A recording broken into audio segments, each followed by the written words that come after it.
లవర్తో ఎలా మాట్లాడాలో మీకు తెలీదా? నేనున్నాను కదా, నా దగ్గరికి వచ్చేసేయండి. దీని మీద ఎక్కువ ఫోకస్.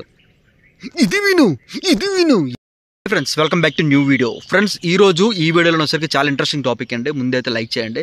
అదేంటంటే, ముందుగా నా పేరు గోపి. ఫ్రెండ్స్, ఇంకా టాపిక్లోకి అయితే వెళ్ళిపోదాం. మీరు తమిళనాడు చూసారు కదా ఫ్రెండ్స్, డేటింగ్ యాప్ అనేది లీగలా ఇల్లీగలా దాని గురించి అయితే డిస్కషన్ అయితే చేయబోతున్నాం అండి.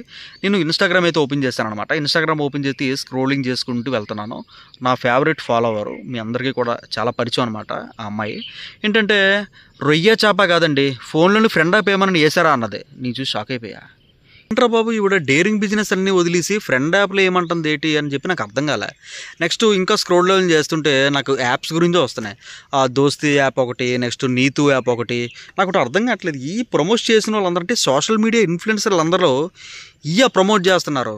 అది నాకు తెలిసిన మట్టుకి ఇల్లీగల్ అని చెప్పేసి నేనైతే అనుకుంటున్నానండి. ఎందుకంటే ఒక మగాడు ఉదయం నుంచి సాయంకాలం 5-5:30 వరకు కష్టపడి ఇంటికి వస్తే ఇలాంటి ఈ చూపించుకొని నిజంగా ఆ ఫ్రెండ్ యాప్ ఎక్కించుకోమని, ఆ నీతు యాప్ ఎక్కించుకోమని, ఆ దోస్తీ యాప్ ఎక్కించుకోమని, తర్వాత ఇంకోటి ఏదో చెత్త యాప్ ఎక్కించుకోమని చెప్పేసి అయితే అంటుంటే వాళ్ళు ఎక్కించుకొని తర్వాత డబ్బులండి దెంగెడుతుంటే నిజంగా బాధ ఉంది. ఎందుకంటే ₹1 రావడం చాలా కష్టం ఈ రోజుల్లో. నాకు తెలిసిన మటుకైతే ఎందుకు ప్రమోట్ చేస్తున్నారు సోషల్ మీడియా ఇన్ఫ్లుయెన్సర్లు అనేది నాకు నిజంగా అర్థం కావట్లే. ఇలాంటి ట్రాప్స్కి ఉండి ఓన్లీ కాలేజ్ అబ్బాయిలు వాళ్ళు పడిపోతారు.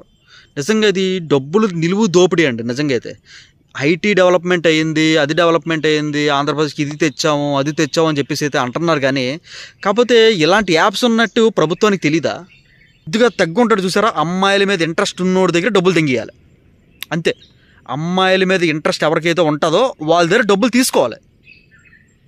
అది మధ్యలోని ఈ ఫ్రెండ్ యాప్ అని, ఈ డేటీ, ఈ నీతు యాప్ అని, ఈ తొక్క యాప్ అని, ఈ బొక్క యాప్ అని ఇదా చేసేది. అరటిపండు తీసుకొచ్చాం, ఉల్లిపాయలు తీసుకొచ్చాం, క్యాబేజీలు తీసుకొచ్చాం, పెద్ద పెద్ద ములంకాళ్ళు తీసుకొచ్చాం అంటారు. ఐటీలోని సాఫ్ట్వేర్లు చేసేది మీరు డెవలప్ చేసేది నన్ను అడిగితే. మామూలుగా చెప్పండి, ఇదా కరెక్ట్? డేటింగ్ యాప్స్ క్రియేట్ చేసేసి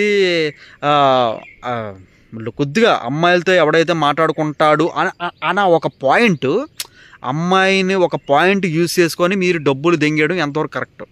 డబ్బులు అమ్మాయి ఉపయోగించుకొని ఫ్రెండ్ యాప్ ఎక్కించుకోండి, లేకుంటే దోస్త్ యాప్ ఎక్కించుకోండి, నీతు యాప్ ఎక్కించుకోండి, లేకుంటే ఇంకొక యాప్ ఎక్కించుకోండి అని చెప్పేసి మధ్యవర్తిగా ఉండేసి ప్రభుత్వానికి ఎంత కడతారో అది నాకైతే తెలియదు. కానీ ఇలాగ డబ్బులు దొబ్బేయడం అనేది 100% ఇల్లీగల్ అండి.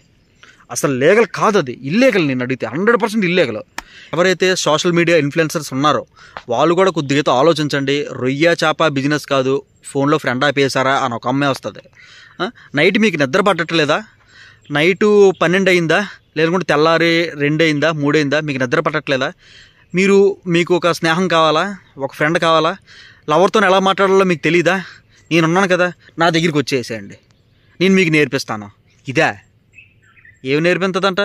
₹1000 వీడికి కట్టాలి, ఆవిడకి ఏదో ₹10 ₹20 ఆవిడకి ఇస్తావు, మధ్యలో నువ్వు డబ్బులు దెబ్బుతావు, మధ్యలో బ్రోకరు. ఇలాంటి యాప్స్ అన్నీ కూడా వచ్చేసి ఇండియా మమ్మల్ని దొబ్బుతున్నాయి పట్టుకొని. ఇదే ఏదో మాట్లాడాలనిపించిందండి, మాట్లాడుతున్నాను అంతే. సోషల్ మీడియా ఇన్ఫ్లుయెన్సర్ కూడా దయచేసి ఇలాంటి యాప్ని ప్రమోట్ చేయొద్దు. ఇలాంటి యాప్లా సెలబ్రిటీ అంటే వదిలేలే, వాళ్ళు తిట్టడం బొక్క నన్ను అడిగితే. ఇప్పుడు ఫేమస్ అవుతున్నారు వీళ్ళందరూ కూడా, చిన్న సోషల్ మీడియా ఇన్ఫ్లుయెన్సర్లు అందరూ కూడా వాళ్ళు కంటెంట్ వదిలేస్తున్నారు. మెయిన్ ఏంటంటే సోషల్ మీడియా ఇన్ఫ్లుయెన్సర్లు అందరూ కూడా కంటెంట్ వదిలేసి దీని మీద ఎక్కువ ఫోకస్. ఇది విను ఏంది ఇది విను ఇదా నువ్వు చెప్పేది? ఫ్రెండ్ యాప్ ఎక్కించుకో, దోస్త్ యాప్ ఎక్కించుకో, మీకు నిద్ర రావట్లేదా, నాతో మాట్లాడు, నేను 12 గంటల తెలిగేసి ఉంటాను, అది నిద్రపోదేమో. మరి అది బయట ఎవరైనా సరే వ్యభిచారం చేస్తుంటే తీసుకెళ్ళి బొక్కలు వేస్తారు, బాగానే ఉంది.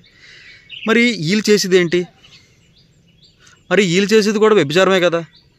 అంటే వాళ్ళు డేటింగ్ యాప్స్ దింపచ్చు, ఆ రుచిలోకి మీకు దోలుంటే మీరు వెళ్ళండి, దోలు లేకపోతే మూసుకొని ఉండండి. అసలు వీళ్ళు ఎవరికి పర్మిషన్ ఇస్తున్నాడో నాకు అర్థం కావట్లే. ఫ్రెండ్స్, ఇంకొక యాప్లు ఉంటాయండి, అది ప్లే స్టోర్లో కూడా అవైలబుల్గా ఉంది. దాంట్లో లేకుండా లంగాలు ఎత్తేస్తారు, బ్రాలు చూపించేస్తారు అంతే. ఏమి యాప్లో ఏం ఐటీ డెవలప్మెంట్ అవుతుందో నాకేం అర్థం కావట్లేదు. అలాంటి ఏంటంటే కొన్ని కోకరాలు ఉన్నాయి, చాలా ఉన్నాయి. డేటింగ్ యాప్సే కాదు, ఇలాంటి వీడియో కాల్ యాప్లు కూడా ఉన్నాయి. వీడియో కాల్లో మళ్ళీ డబ్బులు కట్టయిపోతాయి అనమాట. ఇప్పుడు 500 వేసుకున్నారు అనుకోండి, 500 కట్టయిపోతాయి అనమాట. ఒక 500 రీఛార్జ్ చేసుకో, మళ్ళీ ఇంకొక 500 రీఛార్జ్ చేసుకో, మళ్ళీ ఇంకొక 500 రీఛార్జ్ చేసుకో. ఏంటిది నిజంగా దారుణం, అది దారుణం అండి. సోషల్ మీడియా ఇన్ఫ్లుయెన్సర్లు అందరూ ఏమైపోయారంటే ఒక 5-6 వీడియోలు పెట్టడం, పాపులారిటీ అయిపోవడం, ఇలాంటి వీడియోలు ప్రమోట్ చేసేయడం అంతే. ఇంకా ఫ్రెండ్స్, ఈ వీడియో మీకు ఎలా అనిపించిందో కింద కామెంట్ సెక్షన్లో తెలియజేయండి. అలాగే మన ఛానల్లో ఫస్ట్ టైం ఎవరైనా చూసినట్లయితే కంటెంట్ నచ్చితే కానీ ఖచ్చితంగా మన ఛానల్ని లైక్ చేయండి, సబ్స్క్రైబ్ చేసుకోండి. సబ్స్క్రైబ్ చేసుకోవడంతో పాటు పక్కన బెల్ ఐకాన్ ఉంటుందండి, అది వైఫై సింబల్లో పెట్టుకుంటే నేను ఏ వీడియో పెట్టినా సరే మీ నోటిఫికేషన్ ద్వారా వస్తుంది. Have a nice day, see you next video, take care, bye.